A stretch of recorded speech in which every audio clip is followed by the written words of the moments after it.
Welcome students.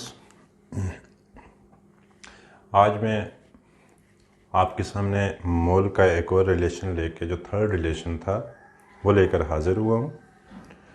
Students, ये जो third relation है जिसमें यहाँ पे हमारे पास है n is equal to n divided by na given number of particles divided by Avogadro number. It is very important relation, क्योंकि क्वेश्चन जो आपके पेपर में पूछा जाता है या एमसीक्यू पूछा जाता है या शॉर्ट क्वेश्चन पूछा जाता है वो कुछ इस तरीके से पूछा जाता है कि calculate number of bond present in 1, 2 और 3 moles of NH3, H2O, CO2। Okay, और इसी तरीके से स्टूडेंट्स आपसे ये भी पूछा जाता है calculate number of ions in 1 mole of H2SO4, NaCl, etc। तो स्टूडेंट्स, क्योंकि ये बहुत ही इम्पोर्टेंट टॉपिक है तो इसे ज़रा कोशिश कीजिएगा कि कंसंट्रेशन के साथ इसको करें। यहाँ पे गिवन पार्टिकल्स क्या है इसे ज़रा देख लेते हैं। आपके पास जो भी गिवन पार्टिकल होगा इस पार्टिकल से क्या क्या मुराद है, क्या क्या आपसे पूछा जा सकता है पेपर में। तो पार्टिकल याद रखिएगा स्टूडेंट्स, ये पार्टिकल्स जो हैं ये आपके पास number of ions, number of bonds, number of atoms, number of molecules,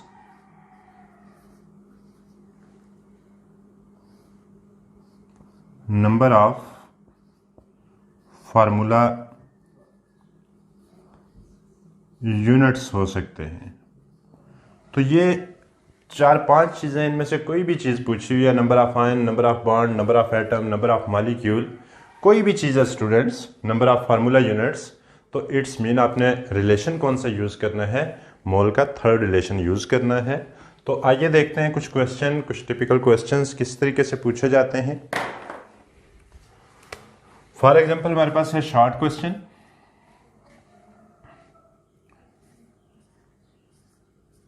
calculate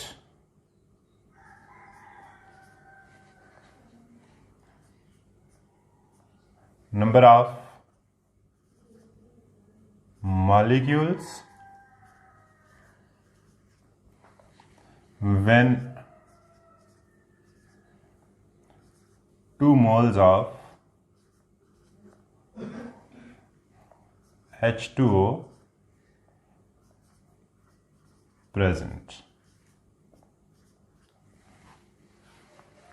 तो ये आपके पास क्वेश्चन है। अब स्टूडेंट्स, मैंने पहले भी आपको बताया था कि आपने किस चीज़ के ऊपर कंसंट्रेट करना है। आपने देखना है कि किस क्वेश्चन में कौन सी चीज़ आपसे पूछी हुई है। तो मॉलिक्यूल पूछे हुए हैं, it's mean number of particles हैं, तो आप रिलेशन कौन सा यूज़ करोगे, थर्ड वाला रिलेशन आपने यूज़ करना है यहाँ पे। तो हमारे पास अगर हम इसको सॉल्व करें तो सॉल्व करते हुए हमने कौन सा रिलेशन यूज़ किया, थर्ड रिलेशन यूज़ किया। थर्ड रिलेशन क्या था, n is equal to n divided by na। अब स्टूडेंट्स, क्योंकि यहाँ पे हमें नंबर ऑफ मॉलिक्यूल्स पूछे हुए हैं तो आप क्या करोगे, इस फार्मूले को रीअरेंज कर लोगे। ये n आपसे पूछा हुआ है, तो जब इस फार्मूले को आप रीअरेंज करोगे तो ये कुछ इस तरीके से बन जाएगा, n is equal to n into Na। अब यहाँ पे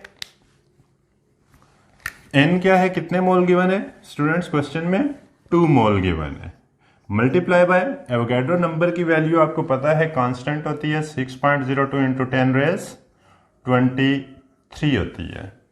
तो यहाँ पे आप क्या पुट करोगे, 6.02 into 10⁻23।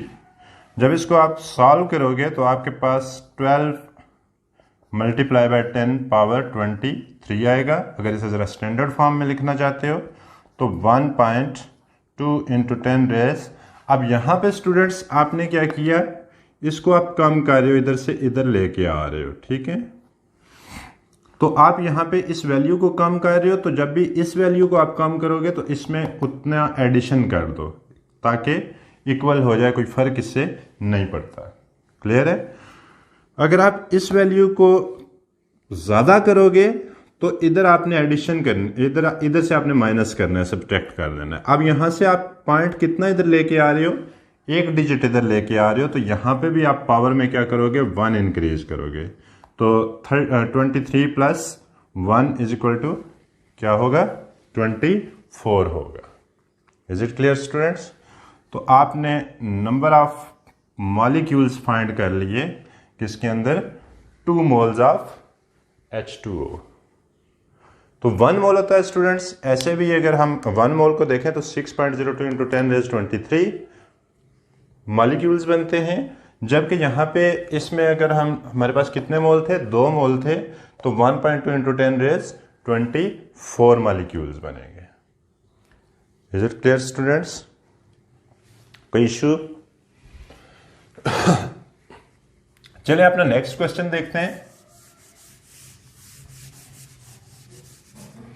Calculate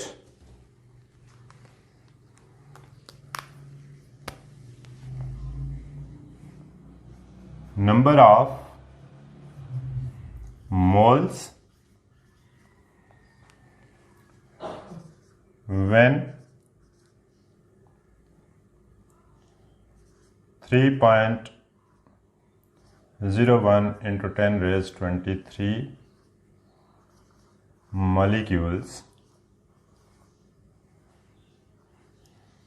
molecules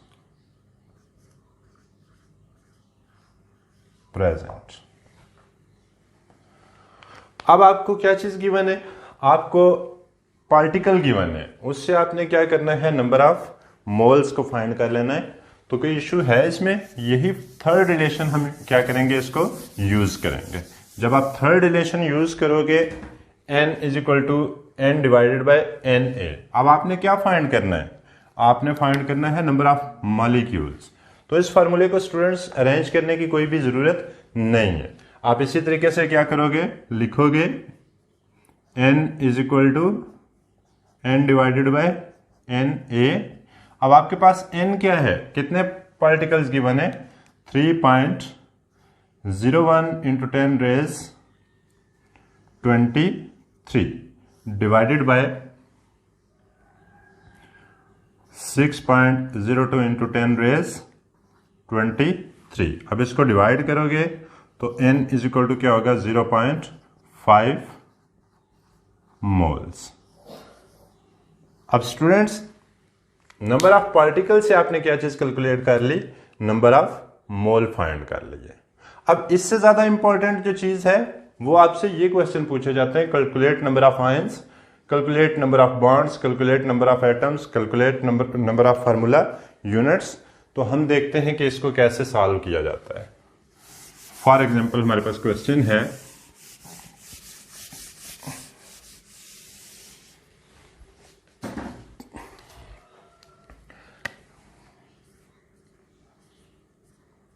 calculate number of covalent bonds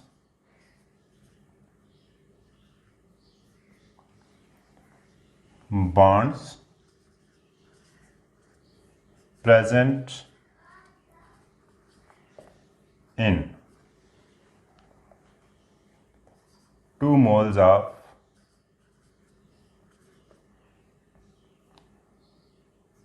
ammonia NH3। तो जब ये क्वेश्चन आ जाता है कि 2 मोल्स ऑफ एमोनिया में आप फाइंड करो, तो बच्चे सिंपली क्या करते हैं कि इस तरीके से स्ट्रक्चर ड्रा कर देते हैं और कह देते हैं जी इसमें 3 बॉन्ड थे।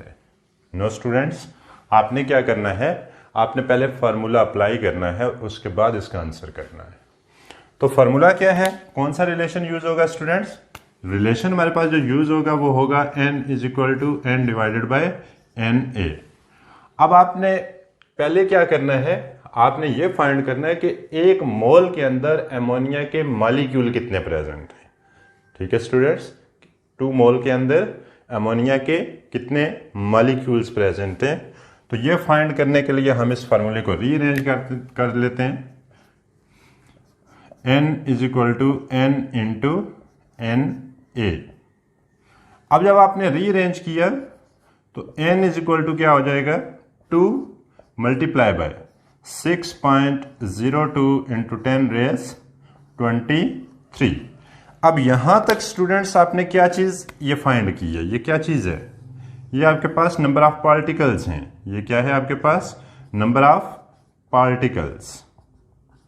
अब नंबर ऑफ पार्टिकल्स यहां तक फाइंड कर लिए, लेकिन आपने तो मॉलिक्यूल फाइंड करने हैं। अब आपको पता चल गया यहां पे, जब इसको सॉल्व करोगे तो आपको पता चल जाएगा कि 2 मोल एमोनिया के अंदर टोटल मॉलिक्यूल एमोनिया के कितने थे।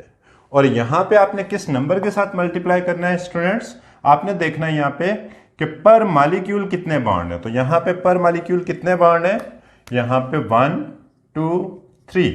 तो इसको आप मल्टीप्लाई कर दोगे किसके साथ, 3 के साथ।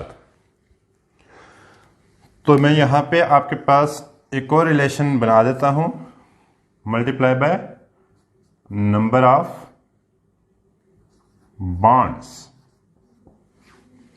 ठीक है, जब आप इसको सॉल्व करोगे तो आपके पास आएगा n इज इक्वल टू, इसको जब सॉल्व करोगे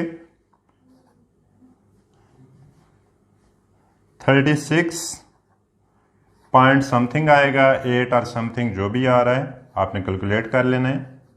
अब इसको स्टैंडर्डाइज करते हैं तो n इज इक्वल टू क्या हो जाएगा 3.6 मल्टीप्लाई बाय 10 की पावर। अब आपने इसे स्टैंडर्डाइज किया, एक डिजिट इधर लेके आए हो तो इधर एक डिजिट को ऐड करना है, तो आप यहाँ पे 24 लिख दोगे। तो ये आपके पास आंसर आ गया स्टूडेंट्स। आपने पहले तुक्का लगाया था कि 3 नहीं है students, 3.6 into 10 raise 24 number of bonds होंगे किसमें, 2 मोल्स के अंदर। चलें ये तो नंबर ऑफ बॉन्ड फाइंड कर लिया आपने। अब फॉर एग्जांपल हम कहते हैं कि फार्मूला यूनिट भी पूछ सकता है, आयंस भी पूछ सकता है, कोई भी चीज पूछी जा सकती है। तो मैं इसको कर लेता हूं कि आयंस कैसे फाइंड होंगे। ठीक है, तो आयंस के लिए ये बेटा नंबर ऑफ मोल्स हैं, तो ये आपको 1 भी पूछ सकता है, 2 भी पूछ सकता है, 3 भी पूछ सकता है, कोई भी। तो नंबर ऑफ मोल्स के लिए हम करते हैं number of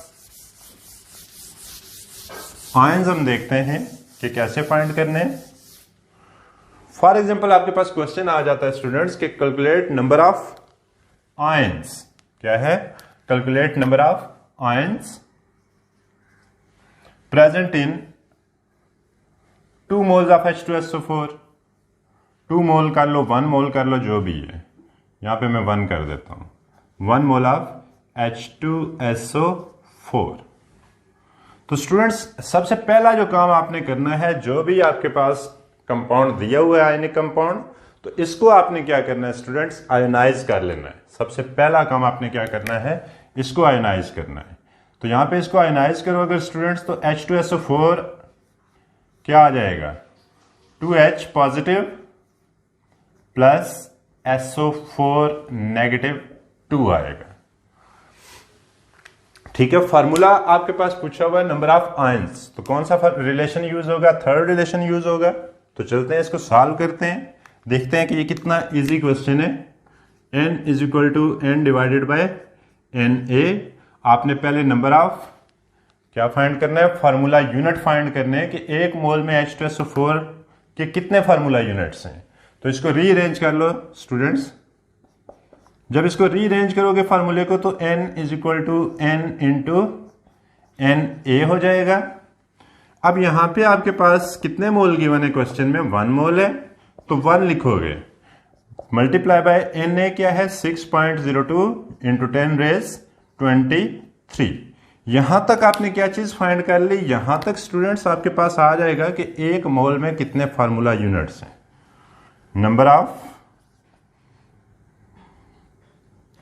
number of formula units in 1 mole H2SO4। Any issue students? चलें, अब आपने किस नंबर के साथ यहां पे मल्टीप्लाई करना है स्टूडेंट्स। यहां पे देखो, अब आ जाते हैं साइन इस इक्वेशन की तरफ। तो H पॉजिटिव कितने स्टूडेंट्स 2, SO4 कितने यहाँ पे हमारे पास 1, तो टोटल नंबर ऑफ आयंस कितने हो गए ए पर फार्मूला यूनिट, पर फार्मूला यूनिट हमारे पास 3 होंगे। क्या होंगे 3 होंगे। तो यहां पे हम क्या लिख देंगे 3 लिख देंगे। अब ये क्या है नंबर ऑफ आयंस पर formula unit, number of ions पर फार्मूला यूनिट। तो स्टूडेंट्स जब आप इसको मल्टीप्लाई करोगे तो आपके पास आएगा 18 इंटू 10 रेज 23 आयंस। अब इसको अगर स्टैंडर्डाइज फॉर्म में लिखो तो n इज इक्वल टू क्या हो जाएगा 1.8 इंटू 10 रेज 24 आयंस। अगर इसी इक्वेशन की जगह स्टूडेंट्स हमारे पास यहाँ पे NaCl होता, लेट्स से कि हमारे पास कौन सी चीज पूछी हुई है NaCl पूछा हुआ है, तो NaCl को भी आप आयनाइज कर लो। फॉर एग्जांपल आपके पास क्या है NaCl, तो ये आयनाइज होगा, क्या देगा Na पॉजिटिव देगा प्लस Cl नेगेटिव देगा। तो अब यहाँ पे नंबर ऑफ आयन कैलकुलेट करो स्टूडेंट्स पर फार्मूला यूनिट, तो पर फार्मूला यूनिट आपके पास 1 + 1 इज इक्वल टू 2। अब आप क्या करोगे, सारा बाकी प्रोसेस सेम है, जस्ट यहां पे आप क्या कर दोगे मल्टीप्लाई विद 2। तो अब आपका आंसर क्या होगा, बजाय 18 के ये क्या होगा 12, और यहां पे क्या आ जाएगा स्टूडेंट्स 1.2। तो स्टूडेंट्स इन मोल के रिलेशन में सबसे ज्यादा जो इंपॉर्टेंट चीज आपने देखी वो क्या है, नंबर ऑफ आयंस हैं, नंबर ऑफ बॉन्ड्स हैं। इस तरह के आपके शॉर्ट क्वेश्चन भी पूछे जाते हैं, MCQs भी पूछे जाते हैं। तो इनको स्टूडेंट्स अच्छे तरीके से कर लो या अपने पास लिख लो बेशक। तो स्टूडेंट्स अगर आपको ये मेरी वीडियो जो है अच्छी लगी हो तो इसे लाइक, सब्सक्राइब और शेयर लाजमी करें। चलें नेक्स्ट वीडियो के साथ हाजिर होते हैं, तब तक के लिए अल्लाह हाफिज़।